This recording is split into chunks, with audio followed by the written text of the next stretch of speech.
est d'accord qu'on rêve tous de parler un jour couramment anglais, pas vrai? De pouvoir voyager, aller à l'autre bout du monde, être à l'aise et parler en fait comme si tu parlais en français, de tout comprendre simplement, de t'exprimer sans avoir à réfléchir, enfin bref, c'est le rêve ultime. Et si je te disais que c'est possible pour toi là qui regarde cette vidéo, et qu'importe ton niveau, mais il faut juste que tu changes quelque chose dans ta tête pour y parvenir. Souvent pour les gens qui sont pas tellement bons en anglais, pour les galériens comme moi qui pendant longtemps se sont démerdés avec un niveau vraiment pas terrible, ont eu des résultats pourris à l'école, etc. Le gros souci qu'on a, c'est qu'on a un blocage avec l'anglais. C'est-à-dire que les années passent et puis on voit qu'on progresse pas vraiment en anglais, donc on se considère pas bon et on abandonne finalement le fait d'apprendre.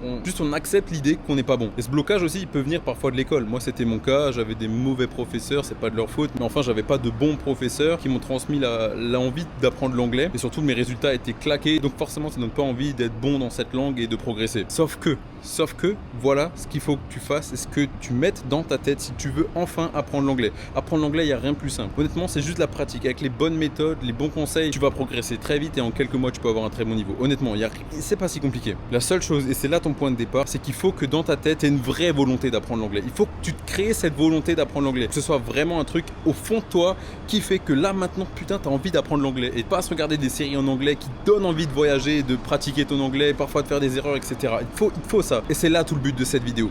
Pour te développer cette volonté d'apprendre l'anglais, voici un truc que moi j'ai trouvé qui a marché pour moi. C'est que apprendre l'anglais pour apprendre l'anglais, c'est pas possible. Enfin pour certains peut-être, mais pour la plupart des gens, c'est pas ça qui va te motiver à apprendre l'anglais quand on n'aura pas envie. Ce qu'il faut, c'est te raccrocher à un objectif qui n'a rien à voir avec l'anglais en soi, mais un objectif dans ta vie que tu veux atteindre notamment grâce à l'anglais. Je m'explique. Par exemple, moi, mon objectif dans ma vie, c'est d'être libre géographiquement. Regarde, là, je me trouve à Tokyo. C'est incroyable. Et c'est aussi en partie grâce à l'anglais que je peux me retrouver là. Parce qu'en partant ici, j'ai même pas réfléchi en me disant est-ce que je saurais m'exprimer ou non. Juste non, parce que j'ai un bon niveau en anglais. Je peux m'exprimer normalement à peu près partout. Et c'est ça que je voulais avoir. C'est cette liberté-là de pouvoir bouger où je veux. Et ça tout au long de ma vie. Maintenant, toi, ton objectif, il est peut-être différent. Il te suffit juste de le trouver. Je sais pas, ça peut être un objectif de métier. Imaginons que tu as envie de devenir pilote de ligne. Pour ça, il te faut l'anglais. Bah, tu vas apprendre l'anglais pour ça. Ça peut être pour évoluer dans ta carrière, pour apporter une autre dimension, faire autre chose. Ça peut être pour gagner plus d'argent, tout simplement. Si tu apprends l'anglais, c'est une compétence en plus que tu peux savoir valoriser dans ton CV ou n'importe où. Donc voilà, il existe tout plein de grands objectifs, de grandes raisons